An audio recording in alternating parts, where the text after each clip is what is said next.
안녕하세요. 오늘도 저희 채널을 방문하신 여러분을 환영합니다. 이번 영상에서는 삼각도치 세계사에 미친 영향과 역풍에서도 항해가 가능한 삼각도체의 원리에 대하여 알아보려고 합니다. 증기기관이 발명된 산업혁명 이전, 먼 바다를 항해하려면 바람을 이용하거나 노를 저어서 이동해야 했기 때문에 장거리 항해가 불가능했습니다. 근세시대 이전에 사용된 사각돛은 바람을 효율적으로 이용 가능했지만 바람이 부는 방향으로만 이동할 수 있었습니다. 그래서 역풍이 불면 돛을 내리고 순풍이 불 때까지 기다리거나 노를 저어 이동해야 했습니다. 무역풍, 편서풍, 편동풍과 같이 지구의 자전에 의해 생성된 바람은 한쪽 방향으로 흐르고 있기 때문에 장거리 항해에 많은 제약이 있었습니다. 유럽과 아메리카 대륙 사이에 있는 대서양의 가로 길이는 대략 7,000km로 역풍이 불 경우 노를 저어 건너는 것은 거의 불가능에 가깝습니다.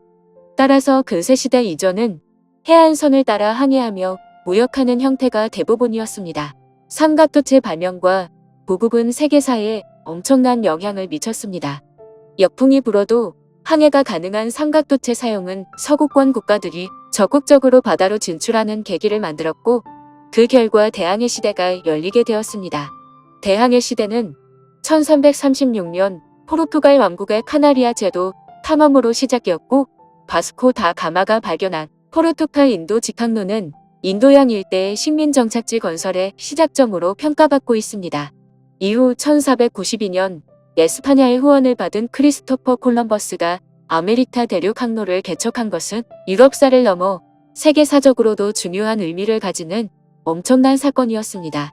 1522년 마젤란 탐험대가 최초의 세계 일주에 성공하면서 지구 구형설이 증명되었고 새로운 무역로 개척의 가능성을 본 유럽 각국은 대서양, 인도양, 태평양 곳곳에 신대륙과 식민지 개척을 위한 원정대를 파견했으며 그 추세는 남극과 북극이 개척되는 20세기 초까지 이어졌습니다. 대항해 시대에 사용된 삼각돛과 항해기술의 발전은 전지구적 국제무역을 태동시켰고 그 결과 유럽의 식민지 개척 경쟁이 시작된 시기입니다. 동반구의 유럽과 서반구의 아메리카 대륙 사이의 물적, 인적 교류의 확대는 유럽 문화와 기술이 유럽 밖으로 확산되는 계기가 되었습니다. 그 과정에서 전염병과 정복 전쟁으로 인한 신대륙 원주민의 인구 급감과 국가 단위의 대규모 약탈과 수탈, 노예무역 등 폭력성과 인종적, 민족적, 종교적 우월성을 수반한 야만적인 수탈의 시대이기도 했습니다. 지금부터는 역풍에도 항해가 가능한 삼각도체의 원리를 알아보겠습니다. 배의 구조는 크게 선체와 돛대, 돛으로 구분할 수 있습니다. 선체는 배의 가장 기본이 되는 물에 뜰 수 있는 몸통 부분으로 하부에 용골과 센터보드가 있습니다. 용골과 센터보드는 배의 중심 부분에 세로로 길게 튀어나와 있는 부분으로 배의 옆쪽에서 바람이 불 때 물과의 저항을 크게 만들어 옆으로 이동하지 않게 하고 옆뒤로 움직일 때는 저항을 줄여 효율적으로 항해할 수 있도록 도와주는 역할을 합니다. 돛대는 돛을 달거나 항해 시 주변을 경계하기 위한 관측대가 있는 부분으로 대부분 선체의 중앙에 높게 설치되어 있습니다. 삼각돛은 바람을 효율적으로 이용하기 위한 장치이며 삼각형 형태를 이루고 있습니다. 돛을 돛대에 연결할 때 밑부분에 구멍을 뚫어 돛대의 윗부분에 걸어놓아 아랫부분이 움직이면 같이 움직일 수 있는 형태로 만들어져 있고 아랫면은 부미에 고정되어 있는 형태로 되어 있습니다. 돛은 항해하는 동안 끊임없이 해풍을 맞기 때문에 해풍에 강한 재질을 사용해 만듭니다. 삼각돛이 역풍에도 앞으로 항해가 가능하다고 설명했지만 정확히 설명하면 배가 앞으로 가기 위해서는 배의 측면에서 바람을 받아야 합니다. 측면에서 부는 바람이 돛을 통과하면 그림과 같이 바람이 돛을 따라 이동하게 되는데 그 과정에서 1과 2처럼 바람의 이동 경로가 달라집니다. 바람이 돛을 통과하는 시간이 같다고 가정해 보겠습니다. 같은 시간 동안 경로 1이 2보다 더 긴 거리를 이동해야 하므로 이를 통과하는 바람이 2번보다 더 빠르게 움직여야 할 것입니다. 이렇게 돛을 통과하는 속력의 차이가 발생하면 베르누이 원리에 의해 각각의 위치에서 받는 힘이 달라지게 됩니다. 왜 각각의 위치에서 힘을 다르게 받는지 그 원리를 살펴보겠습니다. 경로 1과 2의 이동거리를 표시해 보면 다음과 같을 것입니다. 돛에 도달하기 전과 후의 속도는 같으므로 같은 시간 동안 동일한 거리를 이동할 것이고 돛을 통과하는 부분에서는 경로 1이 같은 시간 동안 더 긴 거리를 움직였기 때문에 길게 표시했습니다. 이제 돛을 사이에 두고 움직이는 바람을 찰흙이라고 가정해 보겠습니다.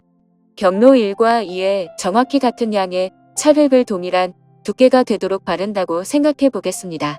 이동거리가 긴 일의 찰흙의 두께가 이동거리가 짧은 이보다 더 얇을 터집니다.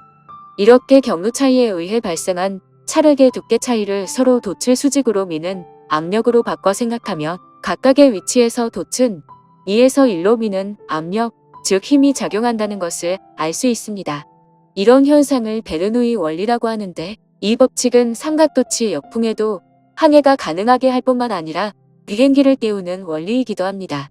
역풍이 불어도 배의 측면으로 바람을 맞으면 바람이 돛을 통과하는 과정에서 바람의 속력 차이가 발생하고 베르누이 원리에 의해 각각의 위치에서 받는 압력이 달라져 한쪽으로 배가 이동합니다. 이 과정에서 센터보드와 용골이 없으면 배는 앞으로 가는 것이 아니라 돛에 작용하는 힘과 바람이 배를 미는 힘이 합쳐진 화살표 방향으로 이동하게 됩니다. 센터보드와 용골은 배의 중심부를 따라 아래쪽으로 길게 튀어나와 있는 부분입니다. 배의 측면에서 바람이 불어도 용골과 센터보드의 넓은 면적이 저항으로 작용해 바람의 반대 방향으로 배를 미는 힘이 생겨 옆으로 이동하는 것을 막아줍니다.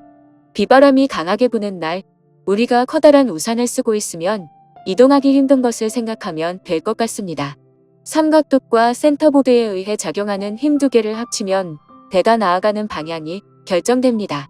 역풍이 불 때 삼각돛을 당배는 측면에서 바람을 받아 이동을 하게 되는데 정면에서 바람을 받는 형태가 아니기 때문에 지그재그 형태로 움직이면서 항해합니다. 삼각돛은 항해 기술과 선박 제조 기술 발전을 촉발시켰고 이로써 더 멀리 항해할 수 있게 되었습니다. 그 결과 항해를 효율화하고 항해 가능한 지역이 확대될 수 있었고 다양한 지역 간의 상품과 문화의 교류는 문화의 다양성과 풍부함을 증진시켰습니다. 이 과정에서 항구 도시들은 교역의 중심지로 성장하며 거대한 경제 중심지로 발전하였습니다. 하지만 그 과정에서 기존 문명의 파괴와 노예무역, 식민지 착취와 같은 인류의 어두운 단면을 보여주기도 했습니다. 끝까지 시청해 주셔서 고맙습니다.